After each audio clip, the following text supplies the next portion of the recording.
पर्ण फाउंडेशन महाडतर्फे नुकतीच महाड तालुक्यातील आदिवासी विद्यार्थिनींच्या सर्वांगीण विकासासाठी कार्यरत असणाऱ्या जीवन विकास केंद्रास सदिच्छा भेट देण्यात आली।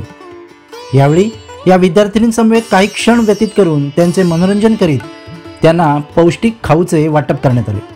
नळगाव येथे कार्यरत असणाऱ्या या केंद्रामध्ये जवळपास 35 ते 40 आदिवासी विद्यार्थिनी निवासी पद्धतीने सर्वांगीण शिक्षण घेत आहेत। पर्ण फाउंडेशन ही महाड तालुक्यातील एक अग्रगण्य सामाजिक संस्था असून कैलासवासी अण्णासाहेब सावंत यांच्या पत्नी तथा the Annasaheb Sawant cooperative urban bank महाडच्या चेअरमन श्रीमती शोभाताई सावंत यांच्या अध्यक्षतेखाली संस्थेच्या माध्यमातून निरनिराळे शैक्षणिक व सामाजिक उपक्रम सातत्याने राबविले जातात।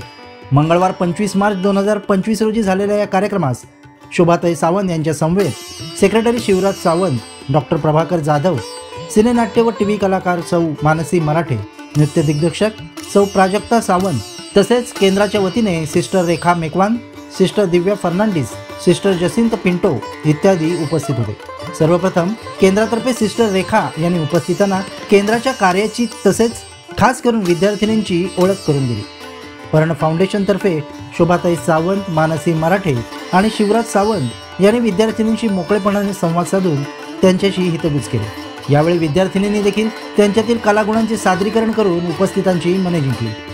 या विद्यार्थिनींचे घटकाभर मनोरंजन करण्यासाठी तसेच त्यांना कलेविषयी मार्गदर्शन करण्याच्या हेतूने सौ मानसी मराठे यांनी गीत गायन व नाट्य अभिनयाचे सादरीकरण केले, तर प्राजक्ता सावंत यांनी देखील आपल्या बहारदार नृत्याच्या सादरीकरणातून या विद्यार्थिनींच्या चेहऱ्यावर हास्य फिरवले। यानंतर फाउंडेशनतर्फे सर्व विद्यार्थिनींना पौष्टिक खाऊचे व शीतपेयाचे वाटप करण्यात आले। यावेळी पर्ण फाउंडेशनतर्फे शोभाताई सावंत आणि केंद्रातर्फे सिस्टर रेखा यांनी माध्यमांशी संवाद साधला। पर्ण फाउंडेशनचं एक ब्रीदवाक्यच आहे, पर्ण संवेदना मनाची। समाजात ज्या वेगवेगळे घटक आहेत आणि त्यांच्यापर्यंत आपण पोचावं, जे गरजू आहेत त्यांच्यापर्यंत जाऊन त्यांची गरज भागवावी, हा मुख्य उद्देश आहे पर्ण फाउंडेशनचा। आणि त्या माध्यमातूनच जेव्हा सिस्टर रेखाने आम्हाला कॉन्टॅक्ट केला तेव्हा या सर्व मुलींना भेटायला आम्ही सर्वजण खूप उत्सुक होतो। त्यासाठीच आज आले। त्यांच्याशी बोलताना असं कळलं की रेखा मॅडमनी सांगितलं की या आदिवासी मुली वेगवेगळ्या गावातनं आलेल्या आहेत, इथे शिक्षण घेत आहेत आणि त्यांची उन्नती कशी होईल, त्या स्वतःच्या पायावर कशा उभ्या राहतील त्यासाठी त्या प्रयत्नशील आहेत। आणि खरंच यापुढे कुठल्याही महिलेने आपल्या क्षेत्रात चांगलं काम करून नाव मिळवायला हवंय आणि आपल्या स्वतःच्या समाजाबरोबर देशाचं नावसुद्धा उन्नत करायला हवंय।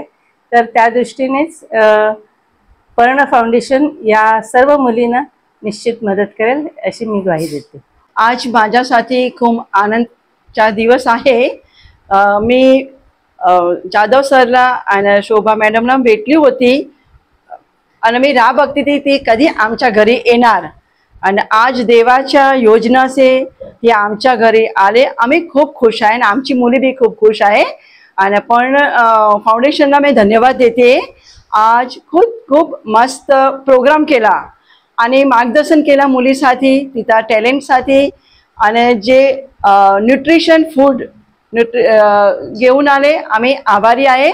आणि आमची मुली सांगते, आम्ही सांगते तुम्ही बार बार आमच्या घरी या आणि आम्ही देवाला सांगते तुम्हाला आशीर्वाद दे आणि तुमची जो फाउंडेशन आहे ती पुष्कळ पुढे जा आणि गरीब लोक, जरुरियातमंद लोकांना मदत करे। Thank you, God bless you. आज आमच्या सर्व मुलींना खूप आनंद झाला, तुम्ही इथे आलात, आम्हाला खूप मजा आली आणि खास करून आमच्या मॅडमचा मानसी मॅडमचा तो नाटक खूप छान होता। लहानपणापर्यंत ते म्हातारे होईपर्यंत कसा आयुष्य असतं महिलांचा ते दाखवलं त्यांनी, मला खूप आवडलं, आमच्या मुलींना पण आवडलं असेल। आणि तुमच्या सर्वांच्या सहकार्याने आम्ही खरंच पुढे जाऊ आणि तुमच्या कुटुंबात, तुमचं कुटुंब खूप चांगलं आहे आणि तुमच्या कुटुंबाला मी देवाकडे प्रार्थना करेन की तुमचं आयुष्य चांगलं जावं